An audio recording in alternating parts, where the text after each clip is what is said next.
हाँ जी मेरे CMA final के दोस्तों, a very good morning, good evening, good afternoon. आप जब भी इस लेक्चर को देख रहे होंगे दोस्तों, स्वागत है आप सब लोगों का एक नए लेक्चर पे। दोस्तों जैसा कि आप स्क्रीन पे देख रहे हैं, आज हम रिवाइज करने वाले हैं कंपटीशन एक्ट 2002, जो आपके अपकमिंग सीएमए फाइनल एग्जाम के लिए रेलिवेंट रहेगा।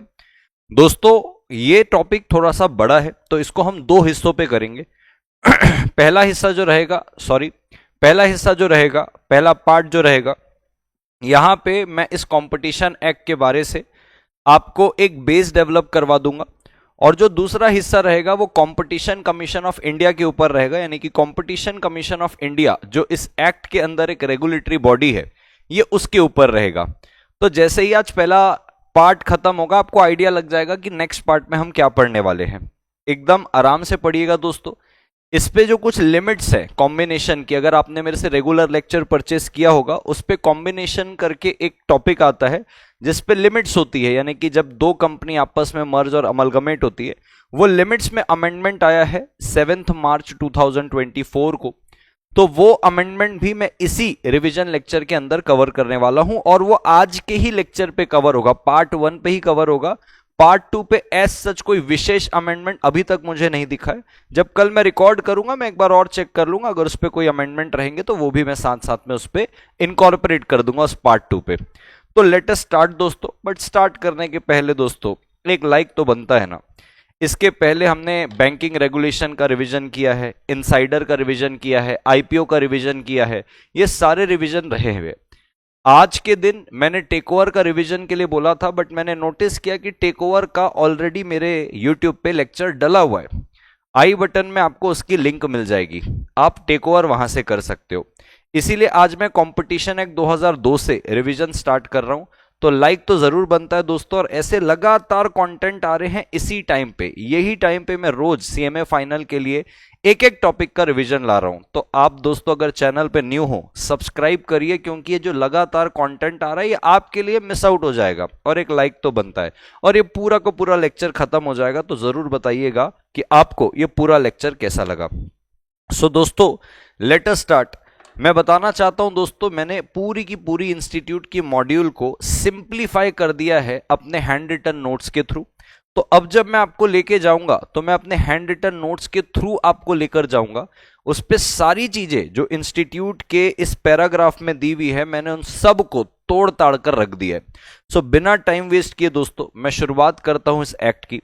सबसे पहले दोस्तों मैं बताना चाहता हूं, इस कंपटीशन एक्ट के पहले एक एमआरटीपी एक्ट हुआ करता था 1969 पे। इसका काम सिर्फ और सिर्फ मोनोपोली को रोकने का था। जैसे जैसे जरूरत महसूस होने लगी, तो फिर इसका ध्यान शिफ्ट किया गया कि भाई एमआरटीपी का फोकस शिफ्ट किया जाए। अब कंपटीशन एक्ट लाया गया। कंपटीशन एक्ट मोनोपोली को तो रोकता ही है, जैसे एमआरटीपी भी रोकता था मोनोपोली को, कंपटीशन एक्ट भी मोनोपोली को रोकता ही है। लेकिन कंपटीशन एक्ट 2002 मोनोपोली को रोकने के साथ साथ में कंपटीशन को भी प्रमोट करता है, एक हेल्दी कंपटीशन को प्रमोट करता है। जब मैं ये शुरू करूंगा तो आपको समझ में आएगा। So earlier there was MRTP act, जिसको रिप्लेस करते हुए कंपटीशन एक्ट 2002 को लाया गया। लेट अस बिगिन दोस्तों। फटाफट मैं आपको कुछ बेसिक बता देता हूं दोस्तों। कंपटीशन एक्ट का जो पर्पस है, जो ऑब्जेक्टिव है, ये 3 ऑब्जेक्टिव को सर्व करता है। अगर आप मेरे रेगुलर स्टूडेंट होंगे तो डेफिनेटली ये नोट्स आपके पास पहले से बने होंगे, क्योंकि ये नोट्स वो है जो मैंने आपको रेगुलर क्लास पे रियल टाइम पे बनवा के लिया था। सबसे पहला पर्पस, जैसे कि मैंने बताया, ये कंपटीशन को प्रमोट करता है। मोनोपोली को तो रोकता है, बट साथ साथ में कंपटीशन को प्रमोट भी करता है। एंटी कॉम्पिटिटिव एग्रीमेंट और अरेंजमेंट को क्या करता है? प्रिवेंट करता है, रोकता है, और कंज्यूमर के इंटरेस्ट को प्रोटेक्ट करता है। मोटा मोटा ये 3 पर्पस है। आइए एक एक एग्जांपल से इसको क्लियर करते हैं दोस्तों। अगर मैं बात करूं कंपटीशन को प्रमोट करने की बात, सपोज करिए इस कोचिंग इंडस्ट्री के अंदर जितने भी लोग सीएमए की क्लासेस देते हैं, मान लीजिए सपोज करिए मैं 10,000 रुपए में सीएमए फाइनल की क्लास दे रहा हूं। कोई आ रहा है, कहता है भाई मैं 9,000 में दे दूंगा, कोई कहता है मैं 8,000 में दे दूंगा, कोई कहता है मैं 7,000 में दे दूंगा, कोई कहता है मैं 5,000 में दे दूंगा, कोई कहता है बस आप आइए मेरे से क्लास करिए, मैं आपको 5,000 रुपए अपनी जेब से दूंगा, क्लासेस तो फ्री रहेगी, और क्लास के अंदर नाच गाना शेरो शायरी सब करूंगा। अब आप देखोगे ये जो सारे कंपटीशन हो रहे हैं ये आपके फायदे में है, कंज्यूमर के फायदे में है, आपके हित में है, क्योंकि आपको इतने सारे कॉम्पिटिटर मिल रहे हैं जो बढ़ चढ़ के आपको बेस्ट से बेस्ट प्राइस में सर्विस देने की कोशिश कर रहे हैं। अब मान लीजिए हम सब मिलके एक कार्टेल बना लेते हैं कि भाई हम आपस में क्यों लड़ रहे हैं स्टूडेंट के चलते, हम एक काम करते हैं, हम सब के सब एक ही प्राइस चार्ज करेंगे, दैट इज 15,000 रुपए सीएमए फाइनल लॉ की क्लास का। जिसको लेना होगा लेगा, जिसको लेना होगा नहीं लेगा। तो ये जो जितना कंपटीशन चल रहा था, हमने आपस पे एक एग्रीमेंट और एक अंडरस्टैंडिंग बना के हमने क्या किया, एक एंटी कॉम्पिटिटिव प्रैक्टिस और अरेंजमेंट किया कि भैया 15,000 रुपए का लेक्चर बिकेगा, हम आपस पे क्यों लड़ेंगे स्टूडेंट के लिए, भाई स्टूडेंट को लेना होगा 15,000 में लेगा, स्टैंडर्ड प्राइस है, इसके नीचे कोई कम नहीं करेगा। इसको बोलते एंटी कॉम्पिटिटिव प्रैक्टिस और अरेंजमेंट, जो कि कंज्यूमर के इंटरेस्ट पे नहीं है। कंपटीशन एक्ट इसी प्रकार के एग्रीमेंट को प्रिवेंट करता है, वॉइड करवाता है और कहता है भाई कंपटीशन करो। ऐसे एंटी कॉम्पिटिटिव एग्रीमेंट को जब वो वॉइड ठहराता है, जब इनके ऊपर रोक लगाता है, तो ऑटोमेटिकली क्या प्रमोट होता है, कंपटीशन जो आपके फायदे में है। इससे कंज्यूमर का इंटरेस्ट क्या होता है, प्रोटेक्ट होता है। तो अब सवाल आता है सर ये जो पर्पस है, ये पर्पस को कैसे अचीव करता है कंपटीशन एक्ट 2002। तो कहता है भाई देखो, सबसे पहले तो मैंने जैसे आपको बताया कि कंपटीशन एक्ट इस प्रकार के एंटी कॉम्पिटिटिव एग्रीमेंट को प्रोहिबिट करता है। साथ साथ में दूसरी बात, ये प्रोहिबिट करता है अब्यूज ऑफ डोमिनेंट पोजीशन। अब सर ये क्या है सर, पहले डोमिनेंट पोजीशन समझते हैं, फिर उसका अब्यूज समझ के लेंगे कि उसको प्रोहिबिट कैसे करता है। दोस्तों जैसे रेलवे है, रेलवे किसी प्राइवेट इंसान के पास तो नहीं है। जैसे एयरलाइंस देखोगे तो हर एक प्राइवेट सेक्टर के पास अपनी अपनी एयरलाइन है, हर के पास नहीं, यानी कि कुछ प्राइवेट सेक्टर है, जैसे कि इंडिगो एयरलाइंस है, प्राइवेट है। वैसे रेलवे किसी प्राइवेट व्यक्ति के पास है क्या, नहीं। अब मान लीजिए रेलवे मुझे कहती है कि अर्जुन जी आप अभी पुणे में हो, आप अपने होम टाउन जाओगे जब बिलासपुर छत्तीसगढ़, तो मैं आपसे 10,000 रुपए चार्ज करूंगा थर्ड एसी का। अरे भैया थर्ड एसी की तो रीजनेबल फेयर कुछ 2,000-2,500 होनी चाहिए। मैं कई बार गया हूं, लेकिन मान लीजिए मेरे घर जाने के लिए सिर्फ एकमात्र सहारा है वो रेलवे। डायरेक्ट ट्रेन ही बस जाती है पुणे से मेरे बिलासपुर छत्तीसगढ़, डायरेक्ट ट्रेन ही जाती है, ना बस जाती है, ना एयरलाइन जाती है, ना कुछ ऐसा मान लीजिए। तो रेलवे एक तो डोमिनेंट पोजीशन में हो गया, क्योंकि भैया एकमात्र कम्युनिकेशन का कम्यूट का सहारा है मेरा। और अगर वो कह रहा है भाई साहब मैं 10,000 लूंगा, तो मरता क्या नहीं करता, रेलवे डोमिनेंट पोजीशन में अपने डोमिनेंट पोजीशन का अब्यूज कर रहा है, मुझे वो देना पड़ेगा, मैं एक्सप्लॉइट हो रहा हूं। इसी प्रकार से आप माइक्रोसॉफ्ट को ले लो, मैं ये क्लास रिकॉर्ड कर रहा हूं माइक्रोसॉफ्ट में, आप शायद लैपटॉप पे क्लास देख रहे होंगे, आप माइक्रोसॉफ्ट पे क्लास देखते हैं। पूरे वर्ल्ड में 92% का मार्केट शेयर है माइक्रोसॉफ्ट का। कल को माइक्रोसॉफ्ट कहता है लैपटॉप तो आप अलग से परचेस करना शॉप से, मेरा ऑपरेटिंग सिस्टम के लिए 50,000 लाख रुपए अलग देना पड़ेगा। अभी आप लैपटॉप लेते हो तो माइक्रोसॉफ्ट का ऑपरेटिंग सिस्टम साथ में ही आता है ना, अलग से तो पे नहीं करते हो। कल को बोल देता है ऑपरेटिंग सिस्टम के लिए अलग से पे करना। तो एक तो माइक्रोसॉफ्ट डोमिनेटिंग पोजीशन में है, हर एक घर में आपको माइक्रोसॉफ्ट मिलेगा। अब वो अगर कह रहा है 1,50,000 मेरे ऑपरेटिंग सिस्टम का अलग से देना है, इसको बोलते हैं अपने डोमिनेंट पोजीशन का अब्यूज करना। इसको प्रोहिबिट करता है। क्यों? क्योंकि अगर इसको प्रोहिबिट नहीं किया कंपटीशन एक्ट, तो कंज्यूमर क्या हो जाएगा, एक्सप्लॉइट, क्योंकि वो अपने डोमिनेंट पोजीशन का क्या करेंगे, अब्यूज। रेगुलेट करता है कॉम्बिनेशन को। सर कॉम्बिनेशन को रेगुलेट करने का मतलब क्या होता है दोस्तों, कंपटीशन एक्ट की नजर पे कोई भी टेक ओवर, कोई भी मर्जर अमलगमेशन, यानी कि जब दो लोग मिल रहे हैं, इसको बोलते हैं कंबाइन होना। दो लोग मिल के कुछ बड़ा करने की कोशिश कर रहे हैं, that's a combination. In combination को भी वो रेगुलेट करता है। कैसे सर? मान लीजिए दो फार्मा कंपनी आपस में मर्ज हो रही है एक बड़ा फार्मा कंपनी बनाने के लिए। अब हो सकता है इनके पीछे मर्ज होने का जो कारण है वो छोटे छोटे फार्मास्यूटिकल कंपनी को उखाड़ के फेंकने का है। तो अगर इनका इरादा वैसा रहेगा तो कंपटीशन एक्ट जज करेगा इनके कॉम्बिनेशन को। अगर इनके इरादे इनको नेक नहीं लगे कंपटीशन एक्ट को, ये कॉम्बिनेशन ही होने नहीं देगा, ये मर्जर अमलगमेशन ही नहीं होने देगा कंपटीशन एक्ट 2002। सवाल आता है सर कुछ तो इसकी लिमिट्स होगी ना, कि ये दोनों मिलके अगर इनका दोनों का कंबाइंड टर्नओवर इतना हुआ तो रेगुलेट करेंगे, इन दोनों का मिलके असेट इतना हुआ तो रेगुलेट करेंगे। बिल्कुल टाइम लिमिट है, बिल्कुल लिमिट्स हैं। उस पे ही अमेंडमेंट आया हुआ है और वही अमेंडमेंट मैं आपको इस क्लास के अंदर कवर करके दूंगा। ठीक है सर, यहां तक की बात समझ में आई कि इनको करता, जब मैं आगे बढ़ूंगा आपको समझेगा। अभी तो मैं एक बेसिक आपका डेवलप कर रहा हूं। अब बात को ध्यान से सुनना दोस्तों, जैसे मैंने बोला आपको कि जो भी एंटी कॉम्पिटिटिव एग्रीमेंट है, अंडरस्टैंडिंग है, इन सब को प्रिवेंट करेगा कौन? Competition act 2002। लेकिन एक स्पेशल नोट है कि जो भी अंडरस्टैंडिंग बनेगी ना दोस्तों, यानी कि एंटी कॉम्पिटिटिव एग्रीमेंट बनेगा, जो अरेंजमेंट होगा, एग्रीमेंट, ये प्रोहिबिटेड तभी होंगे जब इनका एप्रिशिएबल एडवर्स इफेक्ट है on competition in India. Sir क्या मतलब होता है इस एप्रिशिएबल एडवर्स इफेक्ट का?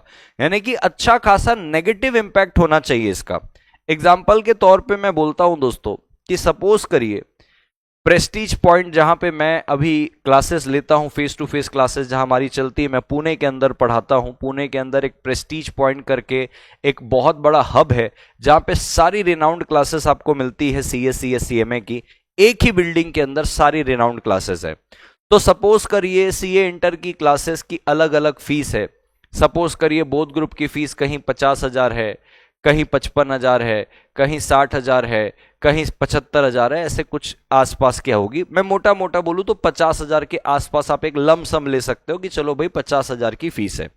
ठीक है सर, अब 50,000 की फीस थी, ठीक है, तो कोई 50,000 का कोई 45 में दे रहा है, कोई 46 में दे रहा है, कोई 48 में दे रहा है, कोई 49 में दे रहा है, 50,000 के आसपास सब खेल रहे हैं।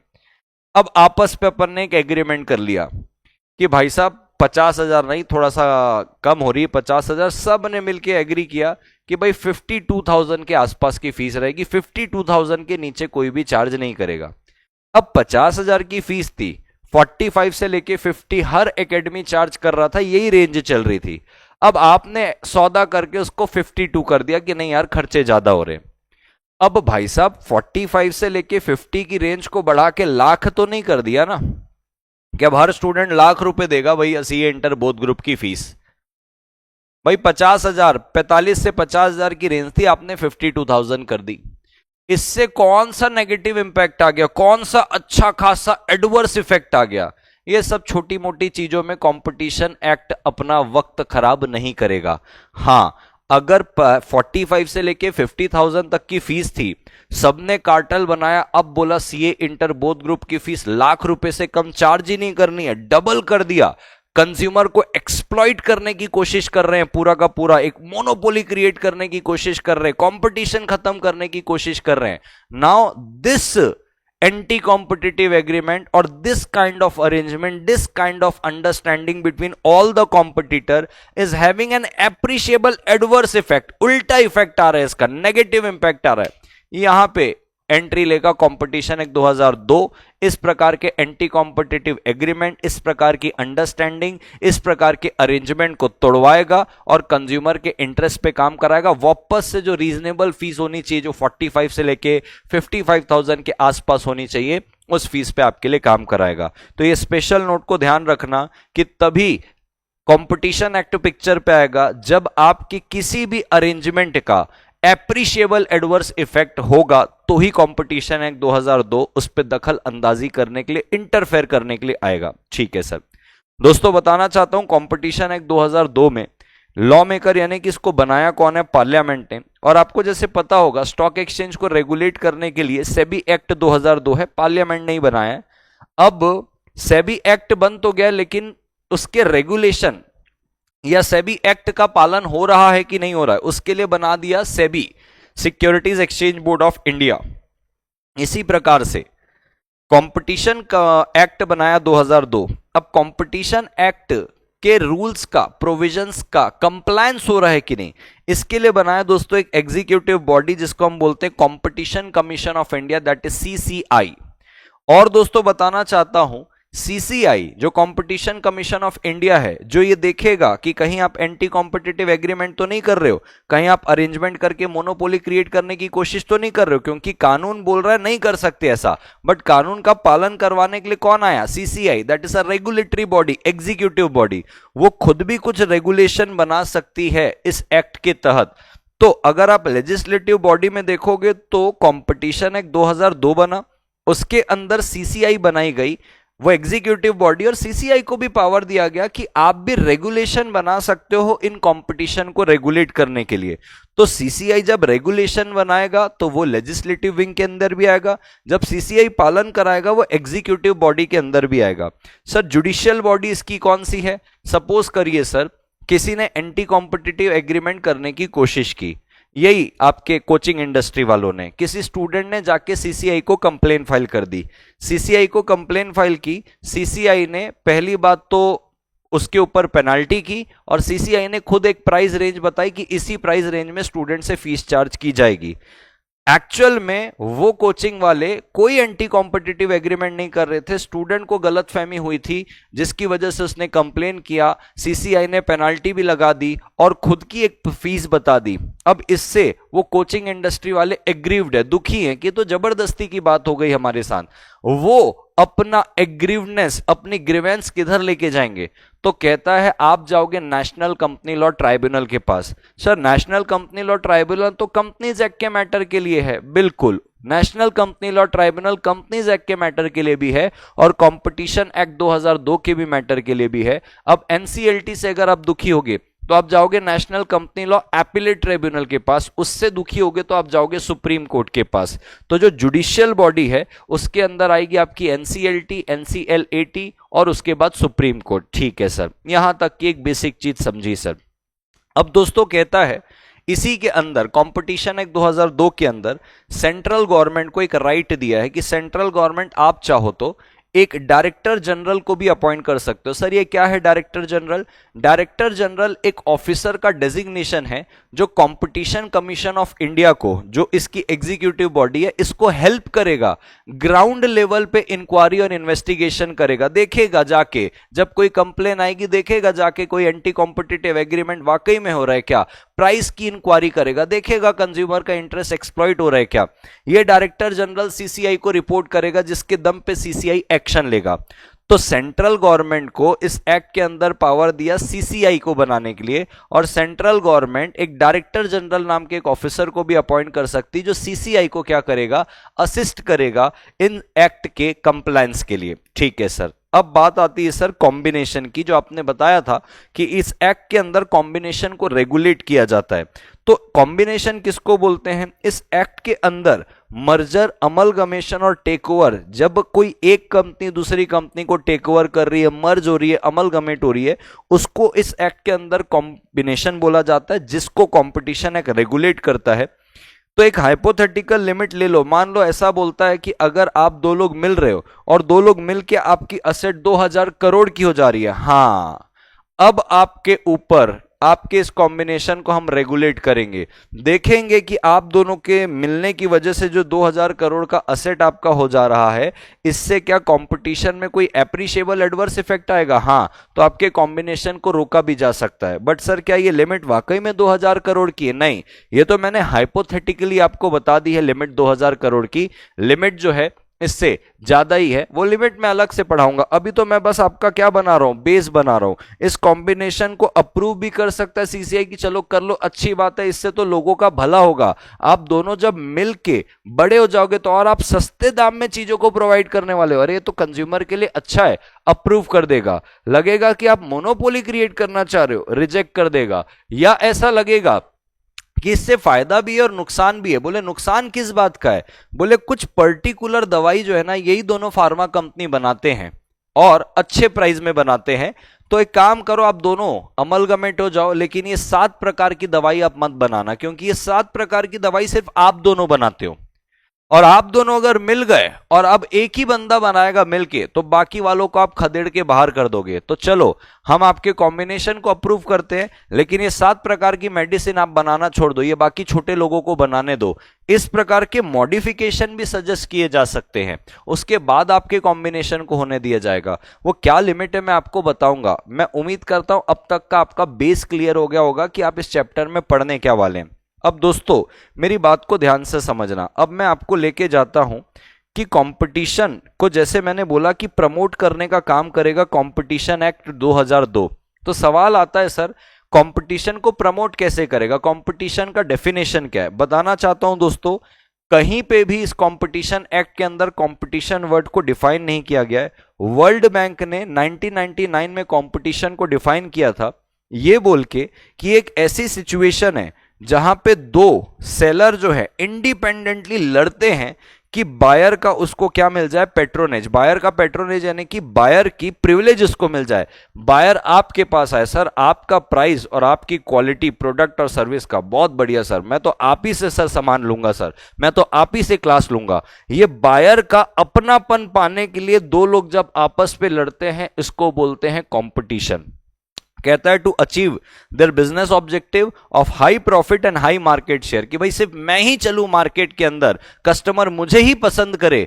तो जब दो लोग भिड़ते हैं इस चीज के लिए कि कस्टमर उनको पसंद करे, इस सिचुएशन को बोला जाता है कंपटीशन। और वो सिचुएशन जब कस्टमर आप ही को पसंद करेगा, आपकी प्रॉफिट मार्जिन हाई रहेगी, आप साथ साथ में हाई मार्केट शेयर रखेंगे, इसको बोलते हैं कंपटीशन। ये आपके कंपटीशन एक्ट 2002 पे डिफाइंड नहीं है, ये वर्ल्ड बैंक ने डिफाइन किया था, मैं तो आपको रेफरेंस के लिए दे रहा हूं।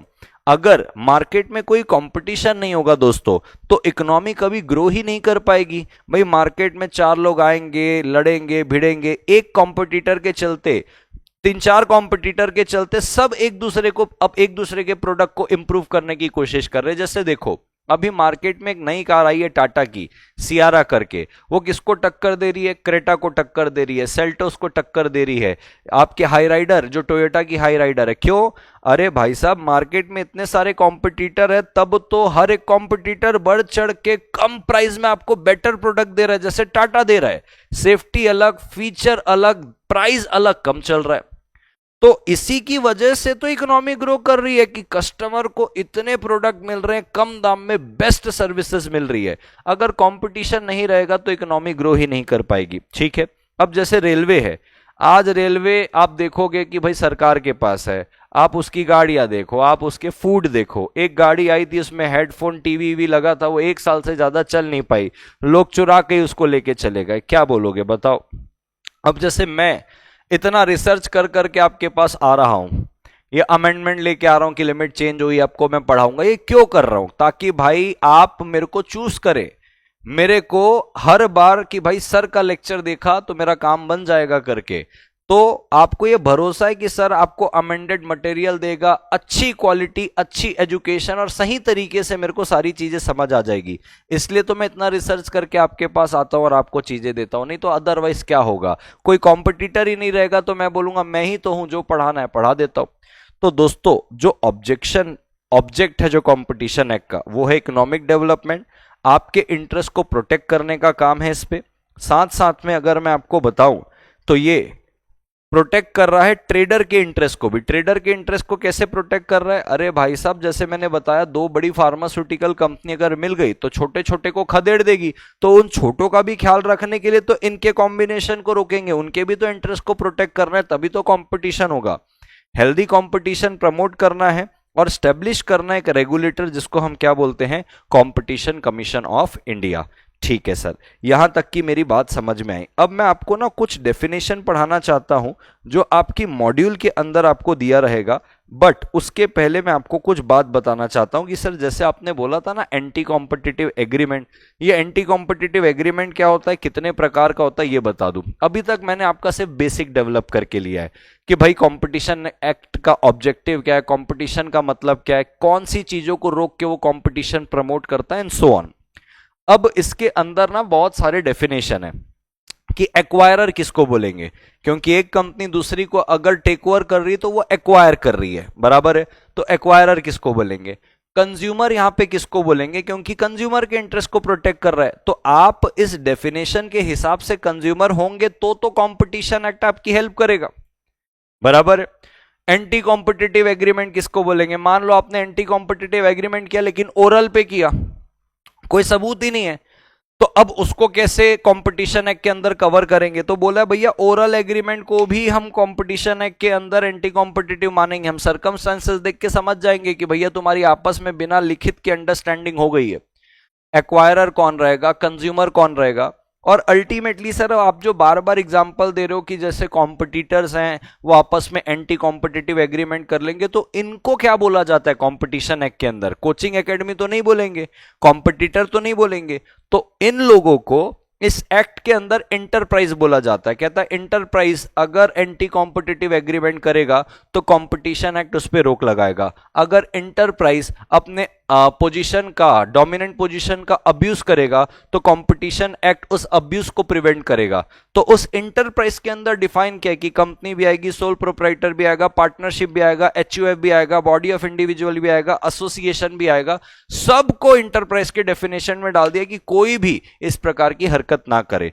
तो आइए सबसे पहले मैं आपको एंटी कॉम्पिटिटिव एग्रीमेंट बता देता हूं, एक्वायरर बता देता हूं, कंज्यूमर बता देता हूं, आपको मैं एंटरप्राइज की डेफिनेशन बता देता हूं, ताकि आपको ये सारी शब्द जब मैं इस्तेमाल करूंगा तो आपको ये अच्छे से समझ में आने चाहिए और इसके ऊपर कोई भी सवाल आए तो भी आपको बनने चाहिए। और जैसे जैसे मैं आगे बढ़ूंगा आपको चीजें क्लियर होते जाएगी। तो आइए शुरू करते हैं।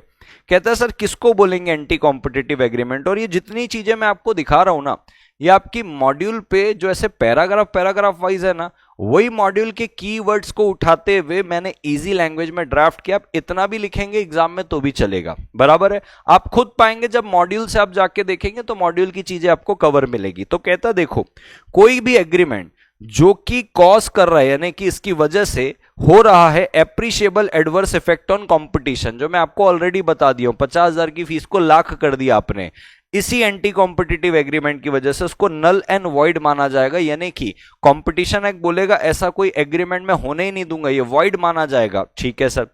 अब कहता है एंटी कॉम्पिटिटिव एग्रीमेंट दो लेवल पे, एक हॉरिजॉन्टल लेवल पे, एक वर्टिकल लेवल पे। हॉरिजॉन्टल यानी कि सेम लेवल पे, वर्टिकल का मतलब होता है डिफरेंट लेवल पे। अब हॉरिजॉन्टल को समझिएगा, प्राइस फिक्सिंग हॉरिजॉन्टल लेवल पे, हम सारे कोचिंग एकेडमी वाले एक ही लेवल पे ना, सब एक ही जगह में प्राइस फिक्स कर लिए।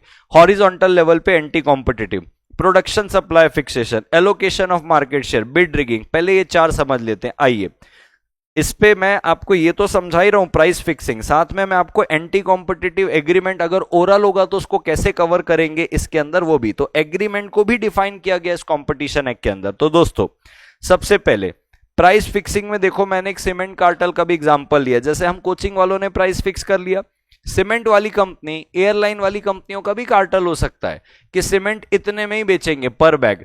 एयरलाइन वाली कंपनी डिसाइड कर सकती कि इस रूट से लेके इस रूट का आपको इतना ही प्राइस रखना है। That's a price fixing horizontal level पे एंटी कॉम्पिटिटिव एग्रीमेंट। अब कहता है भाई साहब देखो एग्रीमेंट आप किसको बोलोगे, तो बोले देखो एग्रीमेंट इंक्लूसिव डेफिनेशन है, इंक्लूड करेगा कोई भी एग्रीमेंट अंडरस्टैंडिंग, चाहे वो इंप्लाइड क्यों ना हो, बिना बोले क्यों ना हो, एक्शन इन कॉन्सर्ट, हम सब मिलके, कॉन्सर्ट मतलब साथ में मिलके काम कर रहे हैं, सबने एक प्राइस कर ली, चाहे वेदर और नॉट इन राइटिंग, राइटिंग में हो चाहे ना हो, मतलब ओरल भी है और सर्कमस्टांसेस देख के समझ में आ रहा है कि आपने वर्बली डिसाइड कर लिया कि आप एंटी कॉम्पिटिटिव करोगे, चाहे फॉर्मल हो और चाहे लीगली इन्फोर्सेबल का इंटेंशन हो चाहे ना हो। कॉन्ट्रैक्ट एक्ट में आपने डेफिनेशन पढ़ी ना, an agreement enforceable by law, उसी को कॉन्ट्रैक्ट बोलेंगे। बोले कुछ फर्क नहीं पड़ता, इन्फोर्सेबल हो चाहे ना हो, ओरल हो चाहे ना हो, चाहे बोल के हो चाहे इशारों में हो जाए, परिस्थितियां देख के अगर लग रहा है कि आप सब मिलकर एंटी कॉम्पिटिटिव एग्रीमेंट कर रहे हो, उसको हम एग्रीमेंट बोलेंगे। और एग्रीमेंट बोलेंगे तो एंटी कॉम्पिटिटिव भी, वॉइड भी, हम उसको प्रिवेंट भी करेंगे। इतना खतरनाक इंक्लूसिव डेफिनेशन दिया है एग्रीमेंट का। फिर अपने को कहता है प्रोडक्शन सप्लाई और फिक्सेशन। जैसे कि मान लीजिए दो कॉम्पिटिटर है, वो एग्री कर रहे हैं कि भाई हम अपने प्रोडक्ट का डिमांड बढ़ाने के लिए ना हम दोनों प्रोडक्शन रोक देते हैं, हम मार्केट में सप्लाई ही नहीं करेंगे गुड्स को। जैसे मान लो दोनों के दोनों प्याज के प्रोड्यूसर है, ओनियन के, दोनों ने डिसाइड कर लिया, स्टेट के अंदर यही दो बड़े प्रोड्यूसर है, यही दो बड़े सप्लायर है, दोनों ने डिसाइड कर लिया भाई साहब प्याज सप्लाई नहीं करेंगे, सप्लाई ही रोक दो। तो डिमांड बढ़ते जाएगी, सप्लाई एकदम कम है तो एकदम से प्राइस बढ़ेगा। इकोनॉमिक्स का बड़ा सिंपल कंसेप्ट है। उसके बाद जैसे एकदम डिमांड पीक में पहुंच जाएगी तब एकदम औने पौने दाम पे अपन मार्केट में इस ओनियन को लॉन्च करेंगे। तो भाई साहब ये होता है सप्लाई फिक्सेशन। आप अपने प्रोडक्ट का दाम बढ़ाने के लिए दोनों एग्री कर ले रहे हो, सप्लाई करना ही मत। हॉरिजॉन्टल लेवल पे एंटी कॉम्पिटिटिव एग्रीमेंट है, कॉम्पिटिशन एक्ट इसको प्रिवेंट करके वॉइड कराएगा और आपसे सप्लाई तुरंत करवा के लेगा। Allocation of market share, once upon a time in Mumbai आपने देखा होगा, अजय देवगन सारे ड्रग डीलर को बैठाता है, कहता है जब दोस्त बन के काम हो सकता है तो दुश्मनी क्यों करना, क्यों हम लड़ रहे हैं, क्यों हम एक दूसरे के ड्रग डीलर को मार रहे हैं, अपना अपना एरिया बांट लो कि इस एरिया में ड्रग तुम सप्लाई करोगे, उस पे तुम सप्लाई करोगे, इसमें तुम सप्लाई करोगे, मैं समुंदर से ड्रग का स्मगलिंग कर लूंगा। आप अपना अपना एरिया ले लो, क्यों एक दूसरे को मार रहे हो कि मेरी एरिया में तू मत आना, ये मत करना, पूरा मुंबई आपको क्यों चाहिए, मुंबई बहुत बड़ा है, अपना अपना एरिया डिवाइड कर लो, कोई भी आपके एरिया में दखल अंदाजी नहीं करेगा, दोस्ती करवा देता है। यानी कि आपने अपने अपने शेयर बांट लिए, मार्केट शेयर अपना बांट लिया, ये भी हॉरिजॉन्टल लेवल के अंदर क्या है, एक प्रकार का एंटी कॉम्पिटिटिव है। आप बोलोगे अरे सर ये तो स्मगलिंग वाला मार्केट में तो वैसे ही वॉइड है, आप इस पे लीगल प्रोडक्ट ले लो ना। मान लीजिए जिम वाले लोग आपस में मिल गए कि भाई तेरे एरिया के जिम में कोई आएगा तो तू उसका मेंबरशिप लेना ही मत, मेरे एरिया में अगर कोई आएगा, मतलब भाई मेरा मेरा एक एरिया है, मेरा अर्जुन छाबड़ा का, मेरे एरिया का बंदा कोई दूसरे जिम में अगर जाना चाहता है, मैंने बोल दिया दूसरे जिम वाले को मेरे एरिया वाले को तू नहीं लेगा, तेरे एरिया वाले को मैं नहीं लूंगा, अपना अपना मार्केट शेयर बांट लिया है। हॉरिजॉन्टल लेवल पे आप एंटी कॉम्पिटिटिव एग्रीमेंट कर रहे हो, कंज्यूमर की मर्जी, जहां जाना है वहां जाएगा, भाई तुम कैसे मार्केट बांट लोगे उसका। बिड रिगिंग का मतलब ये होता है कि भाई देखो सरकार टेंडर निकालती है कि भैया हमको 5 किलोमीटर की रोड बनानी है, अब 5 किलोमीटर की रोड बनानी, सारे कॉन्ट्रैक्टर आते हैं, बिड लगाते हैं कि हम इतने प्राइस में आपको रोड बना के दे देंगे, सरकार उसको टेंडर देती जो सबसे कम दाम पे बेस्ट रोड बना के देगा। अब जितने कॉन्ट्रैक्टर है सब ने आपस में कार्टेल बना लिया कि इससे ऊपर कोई बिड करेगा ही नहीं, इसको सेम लेवल पे एंटी कॉम्पिटिटिव एग्रीमेंट बोलते हैं, जिसका नाम है बिड रिगिंग। अब point to be noted, CCI को कोई एविडेंस की जरूरत नहीं है, सीसीआई को सिर्फ सरकमस्टेंसेस दिखनी चाहिए कि यहां पे दाल पे कुछ काला है, वो तुरंत एक्शन ले लेगा आपके ऊपर, और आपको प्रूफ करना पड़ेगा कि कैसे आपने एंटी कॉम्पिटिटिव एग्रीमेंट नहीं किया। अब वर्टिकल लेवल पे देखते हैं, वर्टिकल ऐसे आता है, हॉरिजॉन्टल ऐसे आता है, यानी कि वर्टिकल पे आप सेम लेवल पे नहीं हो सर, अलग अलग लेवल पे आप एंटी कॉम्पिटिटिव एग्रीमेंट कर रहे हो। जैसे कि मान लो tie in agreement, tie in agreement का मतलब क्या है, अगर आप मेरे पास आ रहे हो गैस सिलेंडर लेने के लिए, मैं कहता हूं गैस सिलेंडर आपको तभी मिलेगा जब आप मेरे से स्टोव खरीदोगे, स्टोव यानी कि चूल्हा खरीदोगे जिस पे खाना पकाया जाता है, वो खरीदोगे तो ही गैस मिलेगा।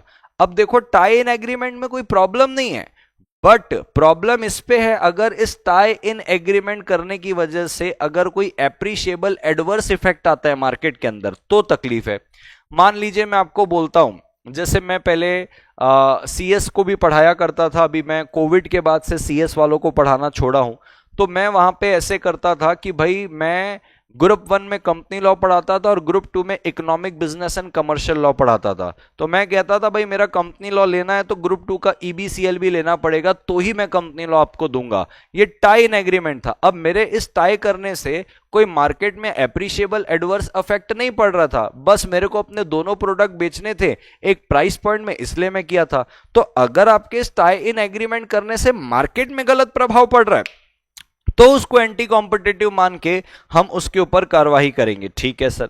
अब कहता है देखो दोस्तों, अब जैसे यहां पे दो भेलपूरी वाले शॉप है, वो एग्री कर रहे हैं कि भाई एक भेलपूरी बेच रहा था 25 में, अब कहता है देखो दो भेलपूरी वाले थे, एक 25 में बेच रहा था, तो अब वो एग्री करते हैं कि भाई एक जने 15 में बेचेगा दूसरा 20 में बेचेगा, इस पे क्या एंटी कॉम्पिटिटिव एग्रीमेंट होगा रे बाबा, इस पे घुसेगा सीसीआई? बिल्कुल नहीं, ठीक है सर।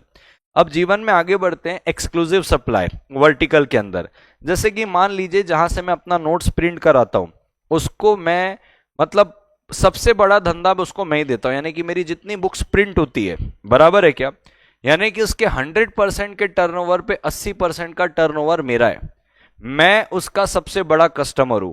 अब मैं उसको बोलता हूं भाई साहब देख, तेरे को अगर मेरे से कंटिन्यूसली काम चाहिए तो तू किसी और का काम नहीं लेगा भाई, तू सिर्फ और सिर्फ मेरा काम लेगा, तू किसी और की बुक प्रिंट करेगा मैं तेरे को काम देना ही छोड़ दूंगा।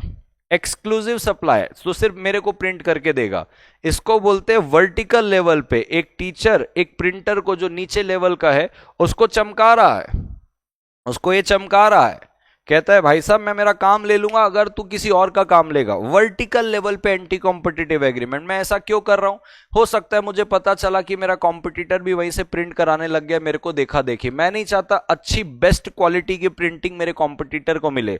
मैं बोल दिया मैं मेरा हाथ खींच लूंगा भाई साहब अगर तू उसको सर्विस देगा तो। एक्सक्लूसिव सप्लाई वाला वर्टिकल लेवल वाला एंटी कॉम्पिटिटिव है। एक्सक्लूसिव डिस्ट्रीब्यूशन कि तू सिर्फ मेरा प्रोडक्ट बेचेगा, सिर्फ मेरा प्रोडक्ट। मान लीजिए कोई व्यक्ति आ रहा है, कहता है सर मेरे को आपका लॉ का प्रोडक्ट मेरी वेबसाइट पे लिस्ट करना है। तो मैंने कहा भाई अगर लॉ का प्रोडक्ट वेबसाइट में लिस्ट करना है तो तेरी वेबसाइट में और भी लॉ के फैकल्टी है, उन सबको हटा तो ही मैं तुझे अपना लॉ का प्रोडक्ट लिस्ट करने दूंगा। होता है ना अलग अलग आजकल वेबसाइट वाली एजेंसी होती है कि हम आपको इसका लेक्चर दिला देंगे, उसका लेक्चर दिला देंगे। तो मैं उसको बोल दिया कि भाई बाकी वालों को हटा और मेरे को रख तो ही मैं तेरे को अपना प्रोडक्ट दूंगा। इसको बोलते हैं एक्सक्लूसिव डिस्ट्रीब्यूशन। बाकियों को हटा तो मैं आऊंगा तेरे पास। इसको वर्टिकल लेवल पे एंटी कॉम्पिटिटिव बोलते हैं। रीसेल प्राइस मेंटेनेंस, भाई बोल रहा हूं ये लो 30 रुपए का होलसेल में प्राइस दिया, एमआरपी 50 रुपए की है, मैं उसको बोल रहा हूं सुन 35 रुपए के ऊपर नहीं बेचेगा। अरे जब एमआरपी 50 रुपए की है, 30 रुपए में आप उसको दे रहे हो, अब वो 31 में बेचेगी, 50 में बेचेगी, 45 में बेचे, तुम कैसे बोल रहे हो कि तुम इतने में बेचोगे? उसकी मर्जी है ना। ठीक है सर, इसको वर्टिकल लेवल पे एंटी कॉम्पिटिटिव एग्रीमेंट को रीसेल प्राइस मेंटेनेंस वाला सौदा बोलते हैं। रिफ्यूजल टू डील, मैंने बोल दिया है सारे कोचिंग एकेडमी हमने डिसाइड कर लिया है कि भैया तुम्हारे एरिया वाला बंदा आएगा मेरे पास आएगा, मैं उसका एडमिशन ही नहीं लूंगा। जैसे जिम वाले को बोल दिया था रिफ्यूजल टू डील, आएगा मेरे एरिया वाला बंदा उसका एनरोलमेंट लेना ही मत तेरे जिम में। Refusal to deal vertical level पे एंटी कॉम्पिटिटिव एग्रीमेंट। समझा सर? अब मेरी बात को ध्यान से समझना, यहां तक की चीजें हुई। अल्टीमेटली ऑब्जेक्टिव क्या हुआ सर कंपटीशन का? तो कहता है देखो हेल्दी कंपटीशन प्रमोट करना है, इकोनॉमिक डेवलप करना है, कंज्यूमर को प्रोटेक्ट करना है, स्मॉल ट्रेडर को भी प्रोटेक्ट करना है और सीसीआई को स्टैब्लिश करना है। अब कहता है एक्विजिशन का मतलब क्या है, क्योंकि जब मैं आपको कॉम्बिनेशन पढ़ाऊंगा तब एक्विजिशन का वहां पे शब्द आएगा। तो बोले जब आप किसी भी कंपनी के शेयर्स और वोटिंग राइट का क्या रख लेते हो, कंट्रोल, मैनेजमेंट में कंट्रोल ले लेते हो, तो आपको बोला जाता है कि आपने उस कंपनी को क्या कर लिया, एक्वायर। ठीक है। कार्टेल का मतलब क्या होता है? कहता है सर एक एसोसिएशन है, चाहे वो प्रोड्यूसर का हो, चाहे वो सेलर का हो, चाहे डिस्ट्रीब्यूटर का हो, चाहे सर्विस प्रोवाइडर का हो। सर प्रोड्यूसर का मतलब क्या? जैसे ये ओनियन वाला एग्जांपल दिया, बोले भाई सप्लाई करो ही मत, आपने कार्टेल बना दिया। सेलर का मतलब क्या? मैं लेक्चर सेल कर रहा हूं, हमने एक कार्टेल बना लिया कि भाई इतने से कम दाम में बेचेंगे ही नहीं। डिस्ट्रीब्यूटर का मतलब क्या? जिसके थ्रू हम अपने गुड्स बेचते हैं। जैसे कि जो वेबसाइट वाला बोला, वेबसाइट वाले को बोल दिया और किसी को लिस्ट मत करना भाई, सिर्फ मेरे को ही लिस्ट कर और मेरी ही टीम को लिस्ट कर बाकी सब्जेक्ट के लिए। इसको बोलते हैं हमने कार्टेल बना लिया। सर्विस प्रोवाइडर कार्टेल बना लेते हैं। लॉयर्स ने आपस में अपनी एक टीम बना ली कि बोले भाई 50,000 के नीचे कोई केस लेंगे नहीं, चाहे कितना छोटा हो चाहे कितना बड़ा हो, 50,000 के नीचे जाएगा ही नहीं मामला। इसको बोलते हैं कार्टेल, जो अपने चीजों को लिमिट कर रहे हैं, कंट्रोल कर रहे हैं, प्राइजेस को रेगुलेट कर रहे हैं। That's a cartel. ठीक है सर, जीवन में आगे बढ़ते हैं। अब कंज्यूमर को दो हिस्सों पे बांटा है। कंज्यूमर कौन कहलाएगा? बहुत बढ़िया डेफिनेशन है कंज्यूमर का, ध्यान से समझना। गुड्स के लिए कंज्यूमर के लिए एक अलग डेफिनेशन दिया है, सर्विस के लिए अलग दिया है। सुनिएगा, पहले मैं गुड्स के लिए पढ़ रहा हूं। कहता है चंटू नाम का एक बंदा है जो मेरी किराना दुकान से सोप खरीद के गया है। क्या चंटू कंज्यूमर कहलाएगा? बिल्कुल। अब चंटू का उसी साबुन को बंटू यूज कर रहा है। चंटू से पूछ के बोले यार तेरा साबुन यूज कर लूं क्या? बंटू भी साबुन यूज कर रहा है, इधर उधर लगा रहा है। बंटू भी कंज्यूमर कहलाएगा जो ओरिजिनल बायर की परमिशन से उस गुड्स को यूज कर रहा है। कल को बंटू को उस गुड्स को यूज करने से, सोप लगाने से रैशेस हो गए, उसकी एलर्जी हो गई उसके अंदर, वो सोप कंपनी के खिलाफ और मेरे खिलाफ सूट फाइल कर सकता है, क्योंकि वो भी कंज्यूमर कहलाएगा। तो कहता है देखो कंज्यूमर कौन है? तो कहता है एनी पर्सन जो गुड्स खरीद रहा है कंसीडरेशन के लिए। तो कौन खरीदा? चंटू। या प्रॉमिस कर रहा है, चंटू बोलता है उधार पे गुड्स लेके गया, प्रॉमिस किया पैसे दे दूंगा, या आधा पैसा दिया और कहता है आधा बाद में दूंगा, या तो हायर परचेस पे लेके गया। कोई दिक्कत नहीं है भाई, पैसा दिया, पैसे के लिए प्रॉमिस किया, आधा दिया आधा बाद में दूंगा बोला, या हायर परचेस में लेके गया, वो कंज्यूमर कहलाएगा। और कहता है इंक्लूड करेगा उस यूजर को of such goods other than such person who buys the goods, यानी कि बंटू जो कि उस गुड्स को यूज कर रहा है बायर की परमिशन से, उसको भी बोलेंगे। तो लिखा है provided such use is made with the approval of such person, यानी कि चंटू की परमिशन से अगर बंटू सोप यूज करता है वो भी कंज्यूमर है। अब कहता है भले आपने इस सोप को खुद के लिए लिया हो, रीसेल पर्पस के लिए लिया हो, कमर्शियल पर्पस के लिए लिया हो, इससे कोई फर्क नहीं पड़ता कि आपने गुड्स को खरीदा किस इंटेंशन से है। आपने खरीदा और आपकी परमिशन से कोई और उसको यूज कर रहा है, वो भी कंज्यूमर, आप भी कंज्यूमर। पर्पस डजंट मैटर कि किस पर्पस से आपने उस गुड्स को खरीदा है। अब कहता है अगर हम सर्विस की बात करें तो किसको कंज्यूमर बोलेंगे? तो कहता है ऐसा कोई भी पर्सन जो हायर कर रहा है या अवेल कर रहा है सर्विस फॉर कंसिडरेशन। अब पैसा आपके पेरेंट्स ने पे किया है इस गुड्स के लिए, इस डिजिटल प्रोडक्ट के लिए, इन क्लासेस के लिए, लेकिन बेनिफिशियरी भी इंक्लूड होगा, स्टूडेंट भी इंक्लूड होगा। यानी कि जरूरी नहीं है जो व्यक्ति ने उन सर्विसेज के लिए पैसा दिया सिर्फ वही कंज्यूमर है। आपके फादर मदर भी कंज्यूमर है क्योंकि उन्होंने पैसे पे किया है, लेकिन बेनिफिट कौन ले रहा है? स्टूडेंट, यानी कि आप बेनिफिट ले रहे हैं, तो बेनिफिशियरी को भी उसके अंदर इंक्लूड कर रहा है जिससे उस सर्विस का फायदा हो रहा है। It may be availed for personal purpose और commercial purpose, purpose doesn't matter. आपने पैसे पे किए सर्विस के लिए, आप भी कंज्यूमर हो। इस सर्विस से जिसको फायदा हो रहा है, स्टूडेंट को फायदा हो रहा है, वो भी कंज्यूमर है। ठीक है सर। अब जैसे मैंने आपको बताया था एंटरप्राइज में कौन आएगा? कंपनी हो गया, sole proprietor, HUF, body of individual, association of person, NGO तक भी इसके अंदर आ रहा है। यानी कि ये लोग भी कल को अगर एंटी कॉम्पिटिटिव प्रकार का कोई एग्रीमेंट करते हैं, कंपटीशन एक्ट इन सबके ऊपर लगेगा। सबसे अच्छी बात, गवर्नमेंट का कोई भी डिपार्टमेंट हो वो भी इसके अंदर कवर है। यानी कि गवर्नमेंट का डिपार्टमेंट भी अगर किसी प्रकार की एंटी कॉम्पिटिटिव एग्रीमेंट या कार्टेल बना रहा है या अपने डोमिनेंस का अब्यूज कर रहा है, जैसे रेलवे है, उनके ऊपर भी एक्ट लगेगा। तो कहता है ये सारे लोग जो production, supply, distribution of sale और गुड्स और सर्विस में, सब के ऊपर ये कानून लगता है। तो अगर जहां जहां वर्ड यूज करेगा कि इंटरप्राइज अगर एंटी कॉम्पिटिटिव एग्रीमेंट कर रहा है तो इंटरप्राइज में सब आएंगे। लेकिन सुनना, अब गवर्नमेंट टैक्स कलेक्ट कर रही है तो बोले क्यों भाई गवर्नमेंट अकेले क्यों टैक्स करेगी भैया, कलेक्ट, कंपटीशन होना चाहिए, हम भी करेंगे। आरबीआई नोट प्रिंट कर रही, बोले आरबीआई अकेले क्यों करेगी भैया, मोनोपोली चल रहा है, हम भी प्रिंट करेंगे। बोले ये लोग बम, गोला बारूद बना रहे हैं, न्यूक्लियर बम बना रहे हैं, बोले कंपटीशन भैया हम भी बना के लेंगे। अरे भाई कुछ चीजें मोनोपोली पे ही अच्छी लगती है। कल को मान लो सरकार बोलती है कि तुम हमारे रॉ मटेरियल सप्लायर हो न्यूक्लियर बम बनाने के लिए, सिर्फ हमको ही न्यूक्लियर बम सप्लाई करना, तो तुम ये बोलोगे ये एंटी कॉम्पिटिटिव एग्रीमेंट है? नहीं भाई साहब, ये देश की सिक्योरिटी के लिए जरूरी है। ऐसा जब गवर्नमेंट अपने सोविन फंक्शन एक्सरसाइज कर रही, इंडिपेंडेंट फंक्शन, जैसे टैक्स कलेक्ट करना, एटॉमिक एनर्जी, डिफेंस हो गया, इन सारी चीजों के अंदर सरकार इस स्कोप से बाहर हो जाएगी, ये कोई एंटी कॉम्पिटिटिव नहीं कहलाएगा। ठीक है, चलिए यहां तक की बात हुई। अब मैं आपको लेके चलता हूं फटाफट, जब कॉम्बिनेशन रेगुलेट होता है, जैसे मैंने आपको बताया ना कि क्या क्या पर्पस है, एंटी कॉम्पिटिटिव एग्रीमेंट को प्रिवेंट करना, डोमिनेंस के अब्यूज को प्रिवेंट करना और कॉम्बिनेशन को रेगुलेट करना। जब आप इन सारी चीजों को कंट्रोल पे लाओगे, डेफिनेटली कंपटीशन प्रमोट होगा। कोई डोमिनेंस का अब्यूज नहीं कर पा रहा है तो कंज्यूमर को एक्सप्लॉइट नहीं कर पाएगा, एक्सप्लॉइट नहीं कर पाएगा तो कंज्यूमर का इंटरेस्ट प्रोटेक्ट होगा। मोनोपोली नहीं रहेगी तो स्मॉल ट्रेडर ऑटोमेटिकली प्रोटेक्टेड रहेंगे। तो जो जो सारी चीजें बोला उस पे एक बच गया। एंटी कॉम्पिटिटिव हमने डिस्कस कर लिया, डोमिनेंट पोजीशन डिस्कस कर लिया जिस पे रेलवे और माइक्रोसॉफ्ट का एग्जांपल दिया। अब मैं आपको बता रहा हूं कॉम्बिनेशन के बारे से कि सर कॉम्बिनेशन क्या है और कॉम्बिनेशन को रेगुलेट कैसे करता है कौन? सीसीआई, क्योंकि CCI is a executive body और उसकी लिमिट्स क्या चेंज हुई है। पहले क्या थी उसको भूल जाओ, अब उसकी क्या लिमिट है वो मैं आपको बता रहा हूं, मेरी बात को बिल्कुल ध्यान से सुनना। तो कहता है देखो दोस्तों, कोई भी कॉम्बिनेशन होता है, मैं उस कॉम्बिनेशन का एग्जांपल भी दूंगा। सीसीआई हर मर्जर को, हर कॉम्बिनेशन को रेगुलेट नहीं करेगा। CCI will regulate those merger which qualifies to be a combination. Limit दी है कि इतना होगा तो कॉम्बिनेशन बोलेंगे। सर बताइए वो लिमिट क्या है? आइए, यही वो लिमिट है, अमेंडेड लिमिट, जो मेरे को आपको बतानी है। पहले जो लिमिट आपने पढ़ी थी आप उसको भूल जाओ, ये है नई वाली लिमिट। अब सर ये क्या है मुझे बताइए, अभी एक सेकंड में बता देता हूं, बात को सुनिएगा। कहता है देखो दोस्तों, दो एंटरप्राइज के बीच में मर्जर हो रहा है, दोनों एंटरप्राइज इंडियन एंटिटी ही हैं। तो अगर दोनों एंटरप्राइज इंडियन एंटिटी दोनों का मर्जर हो रहा है, इसको हम बोलते हैं कॉम्बिनेशन।